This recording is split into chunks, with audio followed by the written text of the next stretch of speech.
Safnauer sans De Meo, d'autres auraient racheté Renault F1. Alpine doit sa présence à la relance voulue par le nouveau PDG. Il a joué un rôle déterminant dans la stratégie pour garder l'équipe en vie, qu'il considère comme très importante pour le groupe Renault. Il aime vraiment la course et la compétition. Mais intervient-il dans les grandes décisions, comme semble le faire Stroll, Lorenz Stroll. Tout d'abord, sans De Meo, ce seraient d'autres propriétaires qui auraient racheté Renault. C'est ainsi que nous travaillons. Je suis l'équipe au jour le jour. Si je ne suis pas sur la piste, je suis à l'usine. Quand je quitte le circuit le dimanche, je suis au siège de l'équipe le lundi matin. Gérer les détails au jour le jour sont mes prérogatives. Il y a beaucoup de questions sur différents sujets. Laurent Rossi vient aussi à de nombreuses courses, mais pas sur toutes.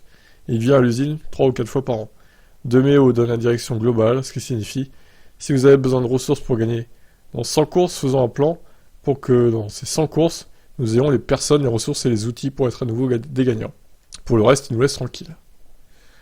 Ouais, non, mais ça se passe pas comme ça, la F1. Enfin, je veux dire, tu dis pas dans 100 courses on va gagner, c'est totalement débile. Tu peux totalement gagner avant, déjà, ou bien après. Ça dépend de beaucoup de choses. Et ils gèrent un peu ça comme des comptables, et la F1, c'est pas trop ça quand même. Hein. Y a pas que l'argent qui rentre en jeu, il y a aussi les compétences des ingénieurs, les trouvailles qu'ils nous font, les petites astuces, etc. Et c'est pas qu'une question d'argent, du coup. Je pense qu'il est venu 2 courses, et peut-être qu'il viendra à 1 ou 2 autres.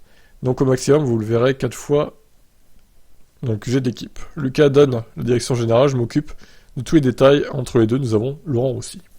Ok. Moi, je pense qu'Alpine, ils joueront jamais le championnat en vrai. Voilà, c'est ma prédiction. Honnêtement, ils seront peut-être 4ème, 5ème force régulièrement, mais ils viendront jamais se mêler au trio de tête Ferrari, Red Bull, Mercedes, que ce soit cette année ou les saisons prochaines.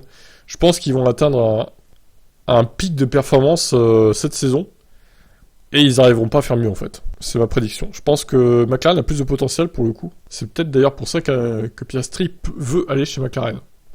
Mais je pense ouais que chez Alpine ça va plafonner un peu et puis voilà. La marge de progression va se réduire nettement pour eux.